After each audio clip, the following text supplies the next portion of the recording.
الله الرحمن الرحیم.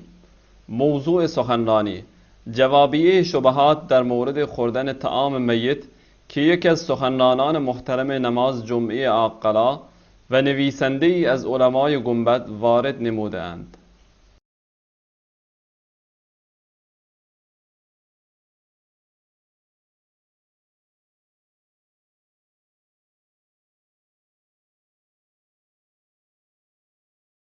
نحمده ونستعينه ونستغفره ونعوذ بالله من شرور أنفسنا ومن سيئات أعمالنا. من يهده الله فلا مضل له ومن يضلله فلا هادي له. وأشهد أن لا إله إلا الله وحده لا شريك له وأشهد أن محمدا عبده ورسوله. الحمد لله الذي هدانا لهذا وما كنا لنهتدي لولا أن هدانا الله. Muhterem Müslüman oğlum,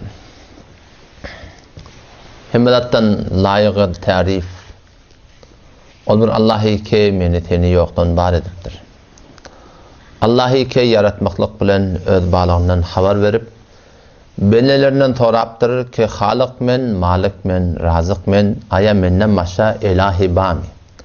أمن خلق السماوات والأرض وأنزل لكم من السماء ماء فأنبتنا به حدائق ذات بهجة ما كان لكم أن تنبتوا شجرها أإله مع الله بل هم قوم يعدلون أمن جعل الأرض قرارا وجعل خلالها أنهارا وجعل لها رواسي وجعل بين البحرين حاجزا أإله مع الله بل أكثرهم لا يعلمون أمن يجيب المضطر إذا دعاه ويكشف السوء ويجعلكم خلفاء الأرض أإله مع الله قليلا ما تذكرون أمن يبدأ الخلق ثم يعيده ومن يرزقكم من السماء والأرض أإله مع الله قل هاتوا برهانكم إن كنتم صادقين. Şu Allah'ı ki hemmedadın eyeti, Halık ve Malik Razık. Adam berkuvat azes Allah Halık deyip, Allah Malik deyip aydılıktır. Şu elfazlar, şu mefhumlar bir de bir ahdi buluğulu. Malik yani hemmedadın eyeti, yürek hem şonki vurdurup dur, gözün şortu hem şonki, dilin aşağına çeşme şonki, alem cahan yedigat asman yedigat yer, fakat Malik şol. Meni senin heysiyetimiz neyme? İşte biz fakat bu unvanı inki bir amanet edip biriktirler. Neyme ödelim bilen Allah Teala'nın veren sermayenin istimal edip ve iyi verten tenki ve ma tuqaddimu li enfusikum min hayrin teciduhu indallah. Ol burada diyor ki Allah size sermaye edip biriktirir.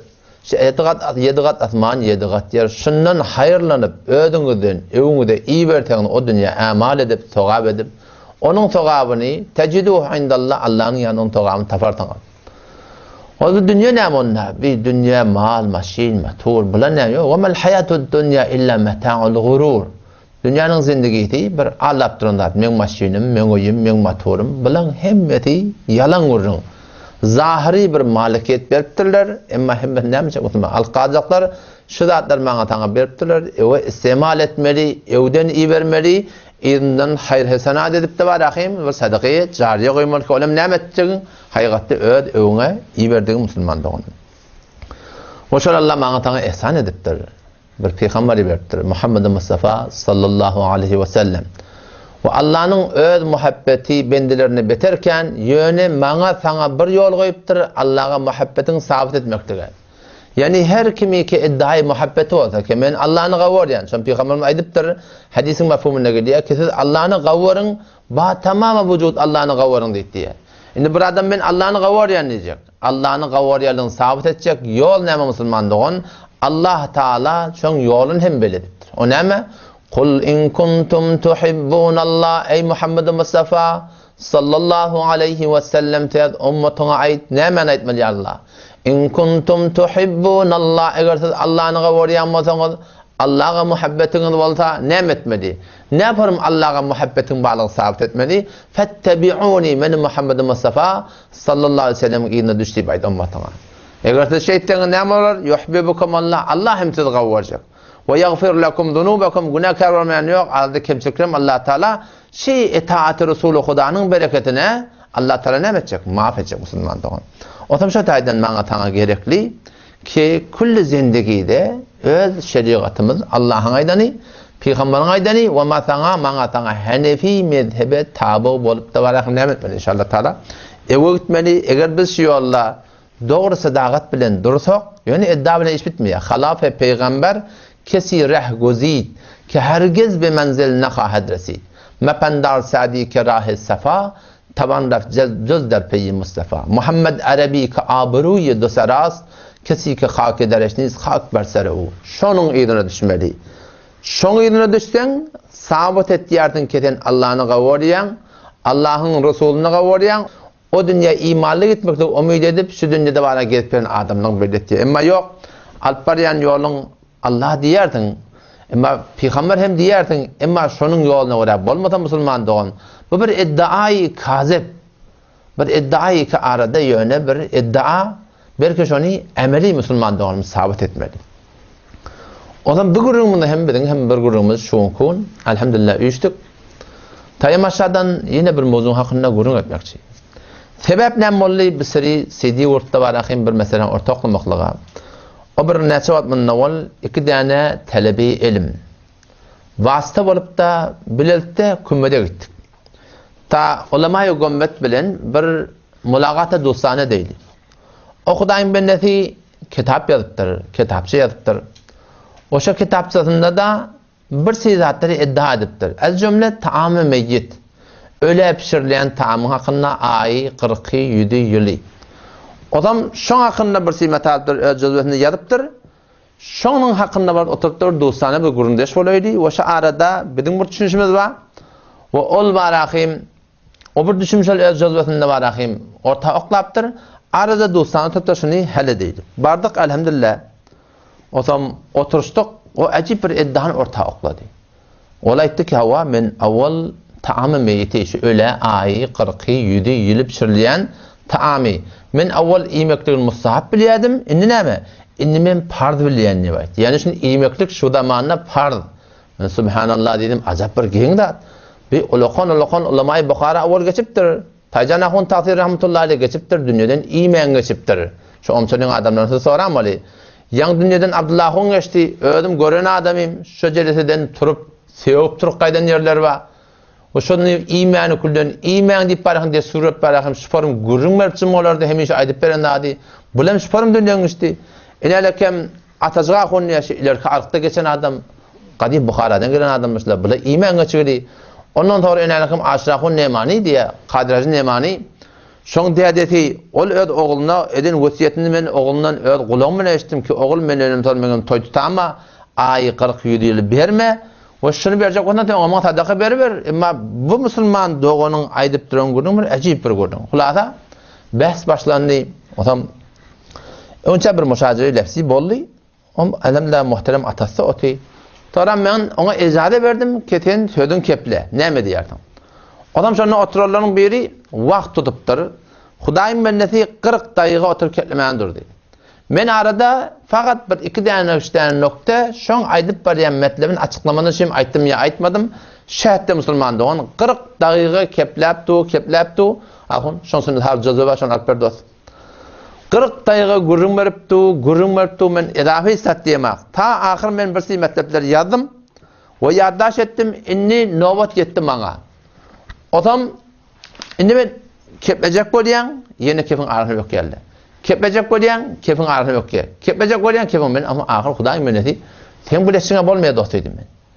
O sen bir icazə ver menler kepleyim bir de bir yerden geliptir sen mimanın olup geliptir seyre ettin horma ettin şu bahsikiden aydıptın o sen kepin kepledin 40 dakika icazə ver menle kepleyim şu ardak bahsi galat fikrini açıklaylı men yani yanlış olsa hop men doğrulayın sen yani yanlış olsa sen doğrularsın yo icazə ver o men ahir 2 taraftan sonra ben dedim bizre bolmaya dost dedim bu gurrun dedim netice yetmeydim atatları burada oti o da dedi sen netice yetmeyen ben ne mi dedim ben dedim o da etmeli şöyle dedim ki geldim orta dedim vakt belliydi mekan belliydi tarih belliydi münazara etme bu defasında başka yorumda yok dedim o da bir şey diyeyim düğünüktü sonra kabul mu? Kabul. Bolya kabul olsan, şondan toran bir sana haber berer tiqqaytdı musulman doğan şoňa.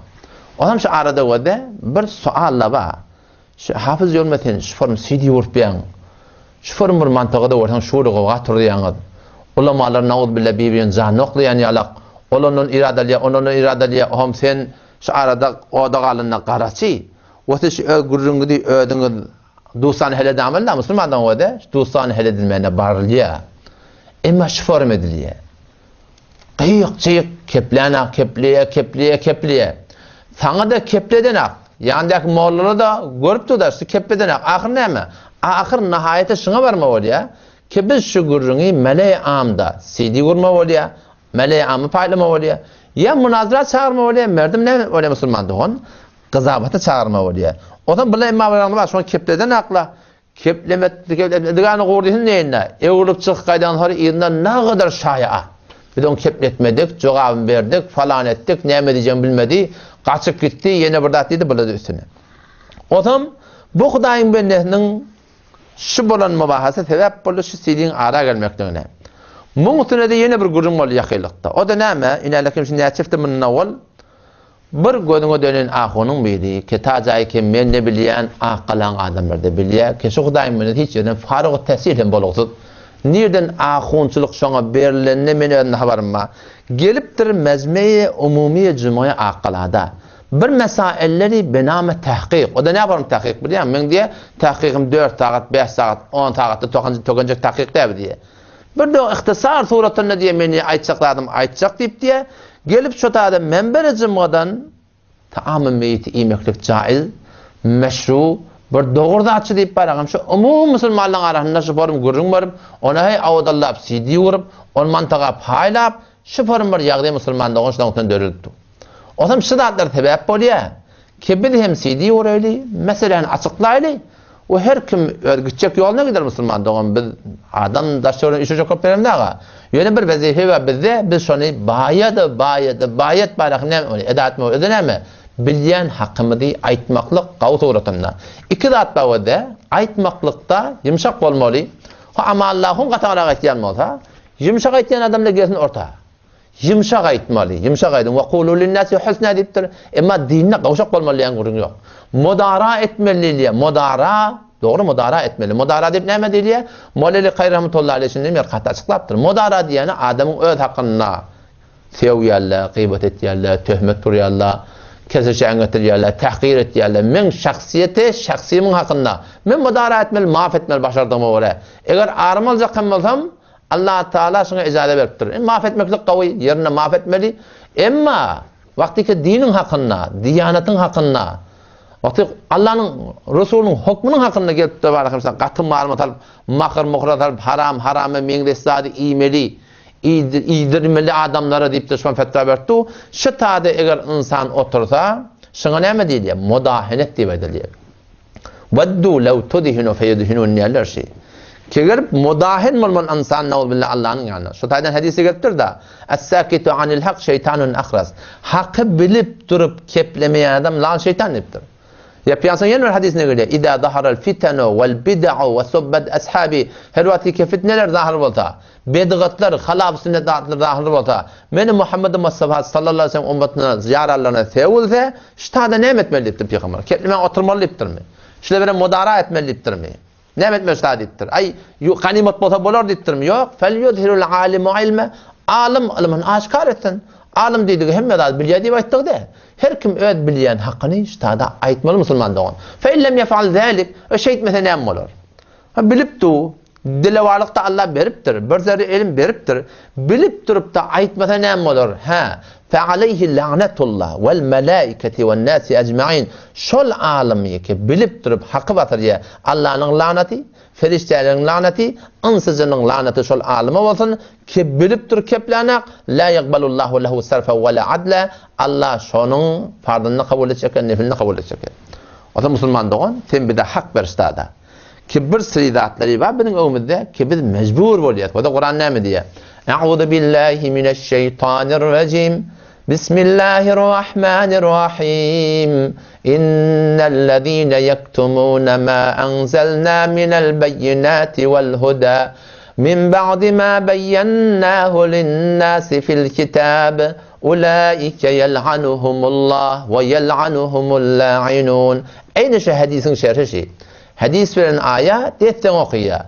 İnnellezîne yektumûne bişekul ulemaları ke batırıyanlar ma enzelnâ minel beyinâti vel hudâ ulbırdatları ke kamil delaillerden, hidayetlerden Allah bizi Kur'an'ı açıklayıp koyanda atlamadı, sünnette açıklayıp koyanda atlamadı, şunu batırıyanlar diye. Haçanın sonra min ba'di ma beyyennâhu linnâsi fil kitab. Kitapta Kur'an'ın şuruhatına, tefsirine, ahadisleri bir köre belli vurumla.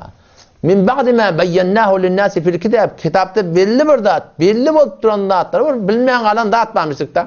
Haberim olmayan aptır. Onurunda min ba'di ma beyyennâhu linnâsi fil kitab. Kitapta köre belli vurun. Kadim ulamaların tertibi belli. Eğer şu zatları bilip durup da ulamalar barsa Allah ne mi diye? Ulaike yel'anuhumullah. Şu cemaati ulaman Allah. Allah'ın lanet eden cemaati. Ve ulaikumul la'inun. Tamam lanet ettiyerler, ınsızırlar hemşireler lanet ediyor. Lanetin aşağının çıkacak mı? Muhterem Müslüman, ulama da oğlum. Şu zatları aytmaklık, fabidin boyunda çönek. Hemmecanın vadifeti. Hemmecanın Allah deyip biyat. Yani Allah'ın aydan ne oluyor? Can peşani etme oluyor. Şahamat köketme oluyor. Elin gelen etme oluyor. İllellezine tabu ha. Allah'ın yanına bir mağburiyet tapacak olan. Meğer adamı ki tövbe ettiler. Nemeden? Batırmadan hakkı tövbe etmedi. Ve beyyenu ve eslahu. Islah etmedi. Oğul aytmaktır, fesattır yaptır arada. Allah'ın hukmuna, Resulullah'ın hukmuna tertattır, yayraptır. Bayasın bir açıklap, ıslah etmedi. Ve beyyenu açıklamalı gavet Müslüman doğun. Fe ulaike tubu aleyhim. Allah men öz rahmetim bilen şeyle ulamaları dolunacak deyiptir. Ve anet tevvabur rahim. Allah bağışanda o mehriban. Kim maki günah etmedik olsun, kim olsun ki hayt bir alim olsun, hem bileyendan amel ettiyen Müslüman. Biz hem cemde günahkar. Qalatçılar bilmeyen ama biz bilip ettiyen Huday hakkın. O sam şu taydan o da Müslüman doğunum. Şu da hep boluyor ki biz şahaki aytmalı oluyor. Ondan sonra geleli rahkar neme. Neme deyiş ki ulil Türkmen sahra ağıdbirlik bolsun. Rahkar ne Müslüman doğun. Neme yol tutunma oluyor ki biz şunkun hak tafaryalar. Türkmenin sahran milleti şunkun iktidarın arasında qalıqlı. Doğru mu ya, egri mi? Hak mı ya, batıl mı? Sünnet mi ya, bidgat mi? Halal mı ya, haram mı? Şudatla otuna gurunma. Bir yönde bir mustahabbın gurunda ganimet bolsa bolar. Yo, sünnet benim bidgatın gurunga. Bidgat deyilende şirkten doğru ulamalar inki uluqan günaşı diye. Şirk Allah Teala bağışlayacak adettir. İnnallaha la yaghfiru en yushraka bihi ve yaghfiru ma duna zalika limen yasha. İnnehu men yushrik billah fakat harramallahu aleyhi'l cenne. Beşik Allah'a her kim şirk ederse Allah cenneti ona haram etti diye. Emma bidgatın da şeyde da. Bidgatın da gurrun şey. Vakti ki bir adam bidgata giriftar olup Peygamber sallallahu aleyhi ve sellemin aydan kefine ters birdatlar edip de erti kıyametin Resulullah'ın şefaatinden hantıma olsa ünelikim Sahih Bukhari'nin gurrunda şey. Sahih Bukhari'de Peygamber Huda sallallahu aleyhi ve sellem erti men bir tabar yararlam diye cehenneme karşı alıp barıyarlar diye. Ummatın cehenneme karşı alıp barıyarlar. Şonda Peygamber son önüne çıkıp bir Allah bilen men yaranım, bular men ummatim, bular nereye alıp barıyarlar ya Allah. Allah tarafından ayrılacak. İnneke la tedri ma ahdathu ba'dak ey Resulü Huda. Sen bilmeyen bular senden sonra ne ettiler? Senin sünnetine hilaf ettiler. Senin getiren şeriatına hilaf ettiler. Senin şeriatına, senin sünnetine kaim olmanı bidgatları da öğrettiler. Allah tarafından elan olacak şey deyip. Peygamber ne diyecek? Suhqal limen ba'di. Daş olsun o adamı ki benim sünnetime tabi olmanı başka bir yolda öğrettiler. Bidgat insanı Peygamber Huda sallallahu aleyhi ve sellem'in şefaatinden mahrum etti ya Müslüman doğum. Şefaat gerek bolsa Resulullah'ın şefaati şu ümmetin uluqan bir umidi da şey değil mi? Emma şu ümmetin şefaati haçan Peygamber'in şefaati şu ümmete bolacak ol vakti ki Peygamber'in sünnetine mutabık olacak. Vakti ki biz sünnete mutabık bolmanına varahim gel bidgatlar amedip bu bidgatlar naud billah sünnet yalak tutup gitsek erti kıyamet gün naud billah Peygamber sallallahu aleyhi ve sellem şefaati bize nezip edecek yani. Öyle piyasan soğuqqal limen ba'd. Daş olsun ol adamı ki menin aytmadıklarıma tabi oldur. Menin getirmedik yolumu öyle yoldur ettir. Bedgat diyorlar da nağın urunda. Ya naud billah luti gelin urunda. Ya yine buradan bedgat diyorları günahları ba arada ki şoni soğap bilibediliye. Bedgat diyorlar şun urunda. Şeriatta yok tatları soğap dibediliye. Nemen urunda ilerken birsin şu tamiyetin urunda. Yaşanan mes başka zatları 2000 öde inşallah taala hakkında işaret edin. O tam şu tadan vada Allah'ın razı edecek olsak, Allah'ın aydan ne var? Resulullah sallallahu aleyhi ve sellem aydan ne var? Allah Resul her bir ahun ortak marahim Allah Resul'ün kayıtlayan yalak ödünden ayetten hadisten deli getiriyor da. Seni Müslüman doğan Allah'ın o da Hanefi mezhebine hakkında ne yaptı? Bizim geçen ulema-i selef mi? Selef-i salih. Şu ulema-i selef-i salih Hanefi mezhebi bizim arkamız. Şolar ne diptirler? Şolan aydın ne var idi. Hulasi gurun şey. Bu dogana geleri ki var ki mantıqada ba bir haman Allah at taqılıpdı. Olanga birdat diye, bana birdat diye bizim sidilimiz zatlar dörden Müslüman doğan. Bu mantıqada ihtilafi men amallahun ya Mufti Merdani ya Muhammed Ahun ya Nebi biz dörden Müslüman doğan. Ya biz Pakistan'dan okuyup gelip zatlar dörden ya Hindistan'dan gelip okuyup ihtilaf dörden. Belki bu ihtilafları ki arada var. Bilahol inqilabdan önce Salih Çelebi belki ondan ne öğretti belki şu Vahhabiyet falan Osmaniye birdat şu günler şavaq dönemde Müslüman doğan. Ha. Bizde iki arada başlat CD öğretmenlerine vaqt oldu. O da bizim CD urmaqlamada biz haqiqatan şu öğreten CD'nin var ekser cevabi şey. Ağa geliye benderin ahoni. Yani kim sallaha. Ayet namazda dinin diyanatın kurumunda çıktı geten müşkülün mademi gel otur şöyle. Cumada şu ayet namazda asan qaftan asan öyden çıkarıyorlar kadar. Bular falan böyledir, şöyledir. Su vermem, balık çevirmem, birdat. Bilen alp şeytanın yolu, birdatın yolu. Öden çıkarıyorlar denakla. Ola asam utada hay ayet namazda milleti var abi. Ördüp, doldurup göberiyor. Tataşan adamı sizin yolun halaf, sizin yolun şeriat eder. Falan akun şey deydi, falan akun şey deydi. Bir geliyat evine bir tane muhteremana, CD uriyat. Ağay falan akun. Tenike şey deybatiyar, ne bada tike filmin meh. Gel orta, otur söyleyen da. Oham, vel falan takdirin avre nöktür. Yani falan takdiri falan nektir. Böyle ihtilaftır ötüyor. İhtilaf ödürlerinde, ihtilaf avvallan ba, yönesi ihtilafları siz örceştiriyordunuz. Bir Hanefi mezhepten eve gelip de var akım CD'ye cevap veremedi. Oham qovga var diyen, qovga tur diyen biz var. Oham SMS'le gelmeyendir ya biliyor. Ma berayı fasıl kardan ne yamadayım, ma berayı fasıl kardan yamadayım. 35 yıl ver, 40 yıl verse şu Vehhabi deyip siz feslet ketip yerdiniz. Türk mesela bölük ketip yerdiniz. Bugün kömür nefsen yaxşı olan gelip Hanefi mezhepten okuyup durla. Hanefi mezhep şey diye sizin aytyan jüreğinizde biz feslet diyem oluruz. 35 yıl verse feslet diyem olur. Belki yok Müslüman doğan. Siz şunu Vehhabi deyip ortaya kettirdiniz. Siz mantıqanı bölük ödegili. Biz bir çukura tüykürey diye. Hanefi mezhebe geleydi. Hanefi mezhep ne bize şu Müslüman doğan bunun hiçbir gurun yok. O zaman hulasa sözün qıytqatı eğer biz alp bariyan yolunda qayğısı gidecek bolsak dünün gününe bir Huda embenneti gelip 7 saat 11'e çelip bir kellemini ağırdı. Kepinin arha ne diyor? Onu sana öyle olmalı. Bir de öyle olmalı. Biz özümüz birine öyle. Kime öyle? Medhebe öyle olmalı. Bedgati sünnet etmeli. Sünneti bedgat etmeli. Doğru yol qayğısı gidecek bolsan eğer alp bariyan yolu men öz alınmada yansam men setesiz gumrah bolan men kim axi arkanı mezhebe vereyli mezhepte näme gelipdir göze sürme deyilla hatsana çelim şey etip bermeli kâtilerde var arada ay yok hem bir de muğiyet tapmalı biz diye hem camada jayga hatsmalı osam biz diye bidatlar aytmalı onun o döneyin sen 50 ile milletin arasına kadar 50 yıl milletin arasına gel, şu milletin gelip veren marahın günah kaçırına doğru deydi. Bedgat deymencek, tünnet yaşırı koşuştu yer. 50 yıldan sonra sen şu an ağda, neyme başına bela getiriyorlar. Onun için biz neyme deyip, halkı günah kare deydi, özümüz günah kare deydi. Arada maksat neyme, Allah'ın razı yok değil mi? Şun konun ay değil. Adamların hakkında bizim me'muriyetimiz var, aytmaklığa. Biz ulema ahummallılar, milletin hakkında bizim memuriyetimiz var. Aytmaklık, tücülük bilen. Mesuliyetim men öz hakkında. Her kim öz mesuliyeti kıyametin menden her bir ahummalıdan ve her bir Müslümanı sen kimi getirdin deyip sorulacak ya. Hiç bir peygamberden de sorulacak ya. Sen kimi getirdin? Neydi köp adam idin uçurup getirmedin? Her kim öz mesulü. Ya eyyühellezine amenu. Ya eyyühellezine amenu. Ey iman getiren adamlar. Aleykum enfusakum. Siz özünüze gayem durun diye Allah. La yadurrukum men zalla iza ihtedeytum. Hiç kim size zarar vermez vakti hidayette olsanız diye. Hidayette bol, Kur'an-ı sünnete mutabık yaşa. Halkın hakkında bizim memuriyetimiz var aytmaklık.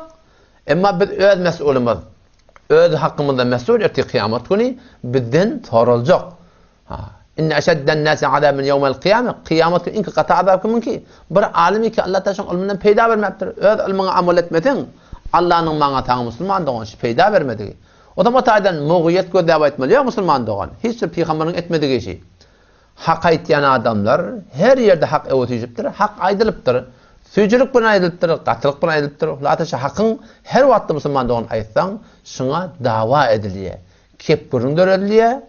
Ulata şunsun ne kadar tövtiyatçiler bolya. Şunsun ne kadar hep peygamberler öldürüptür. Ne kadar şunkun ulamalar şehit bolya. Şu tayda bizim hem şunkun vazifemiz şey. Süycülük bilen aydıyli. Ama Allah'ın kata ihtiyami süyce ihtiyanla yolu katın. Yo bu fitne bolya.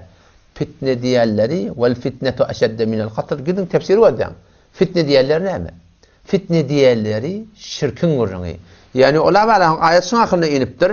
Ki Peygamber sallallahu aleyhi ve sellem fethi Mekke'de Mekke'ye fethedecek olanlar şu barıp haram-ı Kabe Mekke'de şehri haramda sahabeler vuruşmaklık ağır deyiptir. Haram-ı Mekke'de Adem öldürmeklik ağır deyiptir. Allah da eylem ettir. Sen ne mi çekiliyorsun? Vel fitnetu eşedde minel katl. Şirk fitne Adem öldürmeden beter. Şun bir adam ölüye, ola eğer günahkar ölen olsa, nihayeten imanlı olsa bir cennete girecek. Eğer bir adam malakim öldü mezlum olup ölen olsa inşallah doğru cennete girecek. Ama bir adam şirk bilen gitse, küfür bilen gitse, ola doğrusu cehennem. Eğer bir adam şu dünyada adam Müslüman olup bedgat bilen şu dünyadan gitse, Peygamber sallallahu aleyhi ve sellem eti kıyametini şefaatini edip edecek.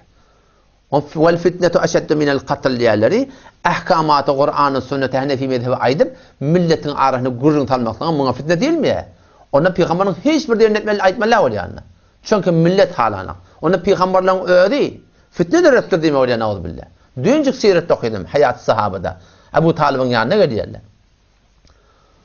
Velid ibn Mughire geliyor. Peygamber sallallahu aleyhi ve sellem'in yanına. Uçak saranı koyuş oturuşuptırlar. Kim de levarrak? Kimi verir Muhammed'in yanına? Sallallahu aleyhi ve sellem. Kim gittin şöyle gurrun ettin. Bartın şu yağdayları ayttın. Ama ahirde de Velid ibn Mughire. Hem nimmetler şu dayav, şu delevar, hem şahir, hem pişkuydatlardan naud billahi haber vadip etikatlar varmış. Şunu vereydi. Barda diye Peygamber yanına geldi diye. Onun soradı diye. Sen kavmi ya sen atan kavmi dedi diye. Peygamber keplemedi diye. Sen kavmi ya Abdülmuttalib kavmi dedi diye. Peygamber keplemedi diye. Onda da o dedi diye. Eğer tensi geçerlerine kavdiyan olsan, şuları botperesti ettiler. Şular Allah'tan geri tığınyadılar. Şuların spor bir dini ayini madi. Keten şun konuşur atakıttın. Yok eğer sen kavdiyan olsan öyle getiren yoluna ondan açıkta ayet tabi dedi diye. Böyle çünel bir dedi diye. Onu soran dedi diye. Allah bilen kasam dedi diye. Sen yalak teleke cavan naudbillah. Biz öyle kavminle sporun bölük ettin. Biz hiç vakti göremdik dedi diye. Tamamı kabaillere dağıtları kullan bir kep yayrağılı ki Kureyş'in arasında bir tane mecnun, bir tane sahir, bir tane cadugar çıkıptır deyip. Sen bir de şeyli bir ihtilaf okudun, şeyli bir dödesigi okudun, Peygamber etiyalısını. Şeyli bir dödesigi okudun, şeyli bir ihtilaf okudun. Biz alana kam kılıç göter, birbirimizi dökül amali, yıkıltak amali, birbirimizi kırtak amali deyiptir. Ne Peygamber'in tertibi şey? Ha, bir tarafın Müslüman mı? O zamanla öyle kofra şirk bilen tarafmıştık. Bugün konu Müslüman bedgap bilen sünnet bilen taraf. İnale kem sen şu kun ulemayı Beluçistan'ı bir iftihar etiyat, ulemayı Türkmenistan'ı iftihar etiyat, ulemayı Pakistan'ı iftihar etiyat. Ne kadar şehit veriptirler. Hakka edip ne kadar vurulupturlar, yenciliptirler, zindana giriptirler. Ne kadar kınçılıklar vardır. Bu hükümet afaca edip sünneti yola götürecek oluyor. Hakka götürecek oluyor. Müslüman doğan tarih-i enbiyada bolonda atlayışı. Tarih ulemada da bolonda atlayışı. Kepsiz gurruntsuz hak evegelsin. Hem millet de sana yanına hava değilsin ya şeylemiyor yok. Bacanahun takdir olay zaten. Bacanahun takdir olay adaca 40 yıl akınsılıdan adamda. O Hudayın beni dünyadan kayıtmaya iki tane gurrun adam gitti de. Biri ayet 3 gün olmalıydı. Burada şu namazdan okuyan Kur'an aslı var ya, şu sünnete mutabık her kim öyle okuymalı. Bir okuyup kalanı gurrun kulağı atmalıyan gurrun sünnette yok. Mantığı öyle oldu. Ayet 3 gün tutmalı ya, böyle ayet tutmalı ya diye inalekem düğünün ne mi eştim? Kümüştefede bir Hudayın benneti. Hamid Canahun dedim süper bir at verdiler. Hemmete mintir, 3 gün tutuptur da. Men Kur'an'ın kaptanını kepecek otur. Oturmuşuz deyiptir. Ahun men deyiptir. Men okuyan amal edecek deyiptir da. O takdirse gurrun aytti. 40 yıl ovada ahun takdirsilik etti. Hemmek şu anamma. Nem oldu? Kırdım oldu değil mi? Bölük oldu değil mi? Şu kötün ödü. Ten hakkı her kim olaydı zaten. Hakkı ten takdir olaydı. Nem oluyor? Hetmin izini kep burun diyor ya. O zaman o tayda ne mi dedi inşallah da Müslüman olamadı oğlum? Allah'ın razı etmeden için Kur'an'a öyle, sünnete öyle, şeriata öyle amel edeydi. İnanırken Allah tadaşmalı. İnanırken ölmeli. Kul innel mevtellezî tefirrûne min fe innehu mulâkîkum thumme turaddûne ilâ âlimil gaybi ve şehâde feyunebbiukum bimâ kuntum ta'melûn. Kul innel mevtellezî ait irsu Hudaşa ummatına ol bir ölümü kesiş ondan kaçacağınız tefirrûne min fe innehu mulâkîkum ölümün özü mülâgat edecek. Bizim ilmide geçmiyor şu. Rızık bilen ölüm bizim idimizde. Biz rızık kavliyat. Rızkın özü bizim idimizde. Biz ölümden kaçacağız. Ölümün özü bizim idimizde. Thumme turaddûne ilâ âlimil gaybi ve şehâde. Ondan sonra şu zahir batını Allah alimul gaybi ve şehâde karşı bir reddedilecek. Şeyle kaytarıp eltilecekti Müslümanlığın. Feyunebbiukum bima kuntum ta'malun. Allah şunu bizim yakan edinçten haber verecek ki bugün biz halkın gavunu görecek olup halkın gavunu degetek. İyinin gavunu görecek olup Allah'ın dinini de feletek. Şu dünyada ne mu'mit ba naud billah. Biz imanlı gitmektir. Bizim boktan yağdayımız şu oldu. Halka bilmedik ketpiye. Biz bilip ketpiye. O zaman şu tayda inşallah taala şunaqınna eleyek çermeli ve bu form bir tahqiq kepler de Müslümanlığın. Allah Teala her kime tevfik versin. Yol näme, rahkar näme Müslümanlığın. Mene kelleme gelen gurun şey. Keşi mesailler CD vurup minberi zımgadan aytnamadan yeni bir zattan ve millete aydıp ben millete alan talmaklık bir hiç ondan doğru Müslümanlığın. Bir de mecbur bolup vuruyasını. Çünkü öyle çıkarıyordun ha. Öğündeki ayalın elinde CD meriyerle ayalın ödeyinde şu kefe eştiye o zaman oddası doğan kardeşi eştiye doğan kardeşin tana şek edip doğun diye. Mecbur bolup sana CD vuruyor. Bundan şöyle çıkmıyor Müslümanlığın. Emma edilmeli iş neyme? Gelmeli olamalı otur söyle. Açıl söylesi bir rahkar. Şimdi rakam o da Menya'dan kitabında Mesail-i Muhimme İtikad ve Fıkhi Ezdidgah Ehlisi'nin Allah tevfik ömür kitap yazdım. 4 yılda Ahmet çektim şu muhtine. Şun seffi size çelipencini ayttim ben o da. Şu okuyup vereyim. Muhabbet tamamı beraderlerine Müslümanı ki bi illeti ademe tahkiki kamil ve usulü der mezhebe ahnaf ve bi illeti istinatay şahsi az Kur'an ve ahadis ve hatta az kitap-ı fıkhi derin muret bi şubhe fikani mi perdazen e'lam amadeki bir taraftan evvelen e'lam amadeki 5-6 yıl oturuş kitabını çaplarına ki eğer şuma der murda akide ve amal hilaf sünnet o hiç şek terdiniz nedarit pes ma şumara büyük neşesi ilmi ba çend şart ferami hanim ta maksat ne merdum menteginiz az sergerdani necat yaban ve hem muğiyeti berای ma ve şuma peyda şebet ta qabl az murdan cebran iştibai xuda benimay gellerden eğer yanlış olsa o gel otur şeyleşme mesela Müslümanlar onu hele değildi. Tarihini belledin, mahalle neşesi belledin, umum cevallar bolsun, yok da hususi olsun filmlerdari oldu elhamdülillah. Millet göre de ne böyle neşesi elmeden önce mevzu ziyareti belli olsun, davara aramı tesvanı gelibilen ol ara bir vakt yetiyan hakikaten o zaman ne midir? Dostane en Muhammed sallallahu aleyhi ve sellem köyler münaziresi mi diyorlar? Cenab-ı Akmada onu tanıbilen münaziresi mi diyorlar? Dostane otur söyle, kazabeti kime koyuyor? Merdim koyuyor Müslüman doğun. Hulasa şey Sokanlar nihai umumi bilen mantıqada ihtilaf adılmıyor. Bir çare merdim geliptir zımga. Dinden diyanattan halallan haramdan bir gurun öşecek, imanı kabilendirecek, halallan haramdan bilecek. Çıkıptır member zımga şu dağda yok gurunlar ayıp ben merdim ayıtım önkünden biter. Mahır muhratar koruyor. Otur söyle eğer bir tavafıqı yetteğe febeha. Tavafıqı yetmesek de ne var? O merdim kızabetidir da. Kavatlara değil ya da merdim halal haramdan ne mekelle çıkarıyorsun behsayı ilmiğinden ne mekelle çıkarıyor merdim ne yaparım kızabet etmez babacan merdimin kızabeti hatmin bir daha bilmektik değil şu celesede kim cevap verip biliyor Hanefi mezhepten getirdiğip aydılıyor da şu dağda Hanefi mezhepten delilin olsa bakın delil et Kur'an'dan naubillah Kur'an'ın önünde duran ne sen delil et barakın sünnet Resulü Hudadan Peygamber'in hadisine önünde duran ne ki sen getir Kur'an'dan hadisten malakim fukahadan muhaddisten müfessirin düşününe göre otur Hanefi mezhepten ötür biz gödesirmi bizde gurun yok Müslüman doğun. Merdim şu tadı kimin cevap verip bilyani, kimin cevap verip bilmeyani şu suratında rahat anlıyor Müslüman doğun. Barayla yankıyorum mu da? O zaman ben okudayım ben dedim o da dedim inalekem. Sen dedim cazı yaptırdın. Terhe 4000 mesele dini. Tabi mezhebe Hanefi der biz sefil. Der biz fasıl. Der her ma yek fasıl. Fasıl dovam. Sen iki yaptın cazı yaptırdın. Kitap çap ettirdin. O zaman gel inalekem otur söyle münazır edelim. Edelim onu ha böyle etme o edelim. Ama ben öde dedim, evde 3 tane gurrum var dedim. Bir, evde şu Muhammed Canah'ın beherken münazarası var dedim. Ondan sonra Tengno var dedim, mesela oturuşat dedim. Ondan sonra Ahmet Ahun Kur'an programımızın kararı var dedim. Şey deyip tulata bir turuk kaytık şu adam. Ama sonra bir sürü meseleler ipiş geldi. Muhammed Canah'ın beherken Allah tevhik şöyle yakılıktı bollu. İyi diyandan bir sürü meseleler ipiş geldi. Bir şayat, yani münazara gece kaldı. O mantığını şu Hudayın benneti, o şuna menişe adamlar völ turdular. Ama Allah onu bir geldiye, gelene kaçı gitti bir, falan etti bir, beyle bir, şeyle bir, Müslüman da olmadı. Ben avvalla barha sidinde ayttim ki, elhamdülillah bir kaçı giden adam değil.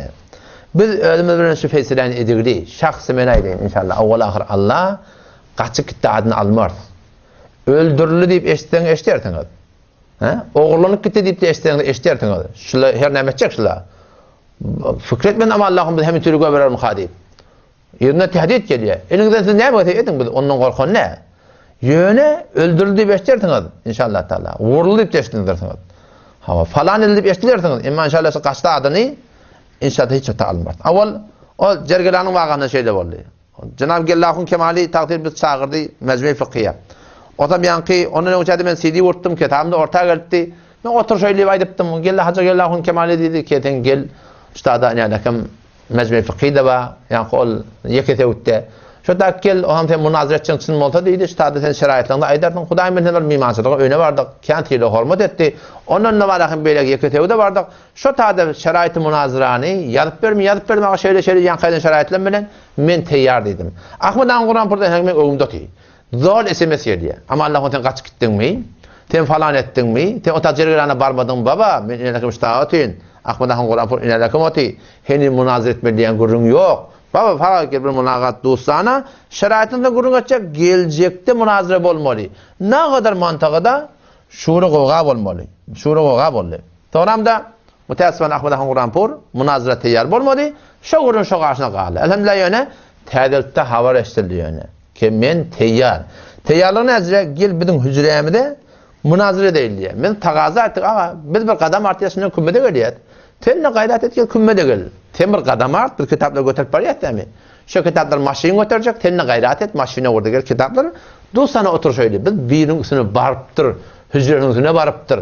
Şu adibet arasını gelin. Sen münazara eden geliyor değil mi? Cenab-ı Ahmet Han Kur'an por. Şu meseleleri ki mantıqada var. O sen şu meselenin hakkında mantıqada var. Birisi istilalatlanma. O birisi var nezariyatlanma. Kitap yaptırın alemde. Bir de kitap yaptır. Gel otur şöyle açıl şöyle. İnşallah umid bak Allah Teala nemetin. Biz ağır bir yetin inşallah. Biz bir qadam artacak. Sizden bir qadam artın. Hulasa elhamdülillah to'g'ri Muhammed Canahun behar kuldan bolli. Bir 3-4 hafta da bolli. Otam biyan Hudayın bennehne. Kummetdagi axunun. Den vurduk. Ağay falani. Men özüme den vurmak. Men bir vasıda den vurdum. Axunun özüne den vurmak. Şuda bir vasıda bir oğlum var. Onunla den vurduk. Şeyle. Osmancan tensinden haber al. Haber aldı. Şeyle ağabey ahir hafta baracak. Şeyle mi onu beter qav. Men ya çarşamba ya perşembe ya cuma barar dedim. Ondan sonra ya masladım bir kuşun den vurdum. Mufti Merdan'da matlat bo'ldi. Ağabey perşembe on baracak. Gece de odak yatıdan sonra şu taada bir tanış doktorun uyu var. Şoňa baracak. İdanın yeni haber geldi. Näme? Ay gelip bermeň. Dedim bilmeyen paya namaya diyet ya falan diyet ya. O men ahir dedim baba sen ne ida kaçyatın? Awwal ki Allah'ın münazara gelilmeyen o di. Ama Allah'ın gelmiyor, ama Allah'ın gelmiyor. Mün bir yere kepiyet ettin. İndiki geldi zaten gelecek vatan. İndiki müşkül yok ki. Kitap yaptırdın nelerken. Mesela orta metre ettirdin. Sen şu kadar gayrata ettirdin. Sen şunun içine aydınlattın. Temir imam öyle yaptırdın da şunu. Bilebilmede yazanladın yok. Dalail'deki ödeyanın gavi. O gelme orta oturuşaydılar. Gelmedi o zaman. Ben ahir dedim, o da dedim. Bir hafta bir vakt beriyetiydik. Eğer teyar otana Müslüman onu teyar bollun. Çünkü bir sürü şayatlarda öyle dögülü kitapta yazıptırdın. Eğer bir hafta çelim gelmesen vezahat mesleği bizim olmadı. Biz meseleni kavut uğratına açıklayıp da var millete biz düşündürecek. Elbette Müslüman doğan gurunsunuz ne? Bu Hudayın bennehinin adı kim? Bizim oradaki ahunun adı kim? Doğrusu avval ben bir narahatime için adını tutacak dedim. Sonra doktorla maslahat verdiler. Keşke bir ad tutan gavde. Ne deyip onda da şöyle doktorlarla var, dosyarı var. Ola da bir tayfan adı, doğanın adı, kardeşin adı. Tesbih sebep oluyor dediler. Ola da ahirde meşvere oldu ki biz ad tutmaydı. Mesela vezahede değil. Elbette o iki tane molla ki men bilen kümmede gittiler. Şöyle otursak eğer gerek bolsa Men şu iki mollan adını beri bilyen, telefon bilen torasını, zuri torasını. Şu iki mollan şımara telefonunu men aydıp beri bilyen. Ona şu gurun aytayan bilyen mi? Şu gurun aytanda yalanı allaya. Ben yanımda gelmedi. Yalanı önden gurun diret. Ya Müslüman da on. Şu iki mollan adını men size bereyin, eğer gerek bolsa şımara telefonunu bereyin. Şöyle size iki tane şahidim adam ben şöyle. Şöyle sana qatam isteyende qatam isperce şöyle barallamda. Ondan sonra hatibi camiye aqalla bu Hudaym men netkim. Bunam Kemekistaniya bu Hudaym men CD uruptur. CD paylattırmın adını tutmakın gereği yok. O zaman yani gurunçtada bir nokta var, asli gurunğa barmadan önce o da şey, mantığada bir tiki filmleri beceriye. Mena maşada gurun var tuğnaştada. O meştada gurun binen cemaati men birdatlar görüyen, birinin öyne var görüyen, bir ahunun öyne var görüyen, bir mantığa var görüyen, ya şoňa mesele bir mahalla var görüyen. O zaman men vakti gurun bilemde, şo mantığa, şol bolan narahati halafı şerden, eyni görüp duran yağlaq edip men gurun bilen. Adını tutamak, şu mantığın adını tutamak, yayını barat edemek. Ertikum men gidiyor şu tiki film aliyalla, ol ahunun, ol takdirin bilmeyen, ol pirin de, hulata öyünden, onunla ekidalıttırla, bırdayettirle, onunla aliyalla, yaşın tiki filmler, doğruca birbirine şak koyarlar. O bırdayettu halafışer, men şu halafışer meseleden başka bir de açıklayaptım, şunları birbirine koyarlar Müslüman şu doğrulanan filmlerin mesuliyeti men boynuma de. İnadaka moda? Evet de men aydın keplemesinde dun. Yalnızlığın sabit ettiğini men yanlış deyip aydın. Doğru aydın adamın tanifin men dun Müslüman doğan. Ona gurun yok. Yöne şulatın mesuliyeti men bilenler şulatların menimden çıkıgırı. Men ettiğip daydamak, men etmediğinde de var akım ortamını ediptir. Arada birinin oyuna vardık, bir tane trak beceriptir ortam. Ama kökede hafızım için parça etti. Men evet parçalamışsın dedim. Her peşin stada dedim. Tabısır kayıttım ha. Şöyle yine parça ettir. O mantığı şöyle paylanılır. Men näme diýen hamstada? Açık golyanım, şun mesuliyeti men boynumda. Ona öde başda bir dap bara. Bizim öd aleyhimde teki film becerýärler. Inalaka men ýakyltydy beri. Bir silmetal bir kategori dedip gayri mukallatla bir teki film becerdiler. Namart aýdylan gurunun öwnaryny ketip barakym, biz bir hem yalan çetip jamada hop. Bil ki mahim peygamberlere ve yukazzibuka faqad kuzzibat rusulun min qablik. Ey Resul Huda eger taňa yalan diýseler, sen aydıp beren kabul etmediler. Yalansız deyip aytsalar. Buna ne var geçen peygamberin tekzip edildi. Şu don, şu telde, şu peygamberlerin yetendat. Alp baryan yohan peygamberlerin yolu. Bu yalansız diyen yalansız diyer. Bilmeyen yine bir töhmet duran Müslüman doğum. Bu bir adi tabiidat. Her kim her nemesi ediversin. Bir taraftan icada demeyin. Yani men öd aleyhimin hakkında hem seneki tiki film beceriye men şoňa kudratym çatmay ona geçmekdige. Başka tiki filmlerdeki beceriye Müslüman doğum men hem olan hem ona men geçip bilmeyen onun mesuliyeti men boynuma da ve men şudatlara barahim rızayeti kalbimde yok Müslüman doğum. Evet ol yankı tiki film becerilerini namardım men jogabym berdim. Siz jogap berin da.